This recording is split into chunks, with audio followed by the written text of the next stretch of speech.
Palacios, ella es presidenta del Consejo Nacional de Educación. Esta instancia ha presentado una serie de recomendaciones para mejorar lo que puede ser, o lo que va a ser en realidad ya el retorno a la presencialidad al 100% a las clases escolares, cómo se puede de alguna manera optimizar precisamente este retorno. ¿Qué tal? Muy buenas tardes.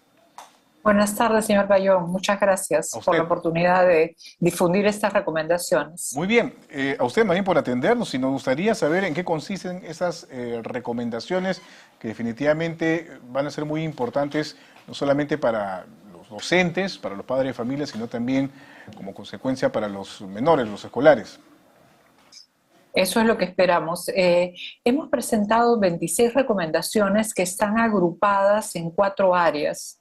Una primera tiene que ver con los sistemas de información, de gestión de la información y gestión del conocimiento, porque el Consejo Nacional quiso como primer paso hacer un balance de cómo nos había ido en el primer semestre de este año con el retorno a la presencialidad y con la reanudación de actividades de aprendizaje en interacción directa entre profesores y alumnos. Y ahí descubrimos que no teníamos toda la información, no era fácil acceder a toda la información que requeríamos para hacer ese balance. ¿Qué información estamos buscando? Asistencia de estudiantes y de profesores a clases presenciales o a clases virtuales en los casos en que se interrumpieran por diversas razones las clases presenciales, básicamente por contagios, ¿no?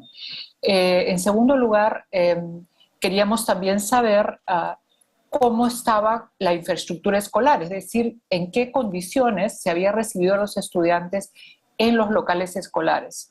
También los aprendizajes. Teníamos recién, hace poco tiempo, hemos conocido un valiosísimo estudio de evaluación virtual de aprendizajes que se tomó en el año, a fines del año pasado, en el 2021, y que nos permitía saber cómo retornaban los estudiantes a clase, si con los aprendizajes que se esperaban después de 2 años de educación a distancia, educación remota, o habían pérdidas de aprendizaje. Este estudio nos dijo, por ejemplo, nos ha mostrado claramente que han habido pérdidas de aprendizaje en comprensión lectora y en razonamiento matemático. También queríamos saber cómo estaba la infraestructura digital cuando ellos retornaron a clases. La vacunación, si estamos avanzando en vacunación, en particular respecto a los más pequeños, el tramo de edad entre los 5 y los 11 años, donde la vacunación ha sido más lenta por diversas razones, y finalmente el bienestar socioemocional tanto de profesores como alumnos. ¿Con? Ahí fue que descubrimos que no teníamos acceso a información inmediata, eh, a pesar de que sabemos que el Ministerio tiene un conjunto de sistemas importantes que han hecho un seguimiento y un monitoreo de estas situaciones. Por eso es que nuestras primeras recomendaciones tienen que ver con conseguir información que nos permita al Consejo hacer balances más precisos, más útiles para las tomas de decisiones. Y ahí quisiera yo resaltar en esta área de gestión de la información y gestión del conocimiento dos recomendaciones. La primera es que esos sistemas, por ejemplo, el CIAGIE, todo lo que es el monitoreo de las prácticas pedagógicas o el censo escolar, el semáforo escuela, para mencionar solo algunos, deberíamos convertirlos en sistemas de datos abiertos. Es decir, que cualquier ciudadano, no solamente el Consejo Nacional, cualquier ciudadano, sin necesidad de identificarse ni tampoco usar contraseña, pueda conocer esos datos. No para manipularlos, evidentemente, pero sí para conocerlos, ¿no? Y luego, una segunda medida es crear una sala situacional a semejanza de la que ha creado el Ministerio de Salud, que permite y nos ha permitido a todos los ciudadanos seguir la pandemia día a día, si así lo queríamos. Bueno, hacer lo mismo en el sector de educación, con datos Muy que bien. todos los ciudadanos deberían conocer, En el ¿no? aspecto que tiene que ver, por ejemplo, con lo emocional, con el comportamiento, con el retorno a la presencialidad, lo que sienten los miles de alumnos, de escolares, de menores, ¿no? Lo socioemocional, el bienestar socioemocional. ¿Hay algo referido a eso dentro de estas recomendaciones? Así es, las hay en el segundo conjunto de recomendaciones que tiene que ver con cómo recuperamos a los estudiantes que no se han matriculado en el sistema escolar este año, que estuvieron el año pasado y que este año no se matricularon. Según cifras oficiales del Ministerio de Educación, son 350.000 estudiantes y podrían ser más, ¿no? Hay otras instituciones que han hecho estimaciones que son bastante más altas que las que el Ministerio de Educación ha presentado.